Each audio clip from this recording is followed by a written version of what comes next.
डेरा सच्चा सौदा प्रमुख गुरमीत राम रहीम एक बार फिर जेल से बाहर आ रहा है। साजियों के रेप और पत्रकार रामचंद्र छत्रपति की हत्या के मामलों में आजीवन कारावास की सजा काट रहा राम रहीम इस बार 40 दिन की पैरोल पर रोहतक की सुनारिया जेल से रिहा किया जा रहा है। पैरोल की अवधि के दौरान वह डेरा सच्चा सौदा के सिरसा मुख्यालय में रहेगा।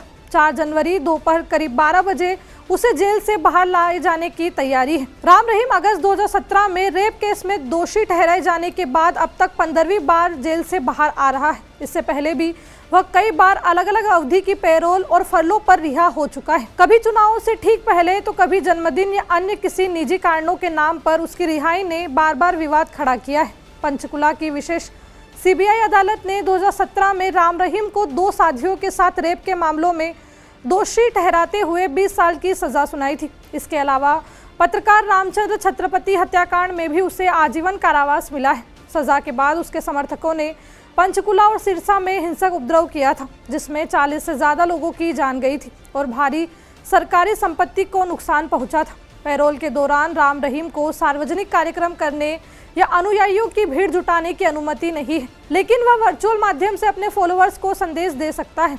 हर बार की तरह इस बार भी प्रशासन कानून व्यवस्था को लेकर सतर्क रहने की बात कह रहा है। खासकर सिरसा और आसपास के इलाकों में राम रहीम को बार बार पैरोल और फरलों मिलना सवाल खड़े करता है कि रेप और हत्या जैसे संगीन अपराधों में आजीवन कारावास की सजा काट रहा एक दोषी आखिर इतनी बार पैरोल पर कैसे बाहर आ सकता है। क्या पैरोल का मकसद सुधार और आपात जरूरतें नहीं होता?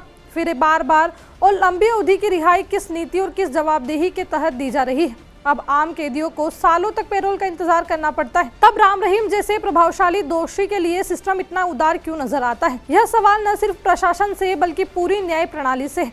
बहरहाल इस मामले पर आगे जो भी अपडेट होगा हम आप तक पहुंचाते रहेंगे। इस वीडियो पर आपकी क्या राय है हमें कमेंट करके जरूर बताएं। मेरा नाम दीपिका है, देखते रहिए TV9।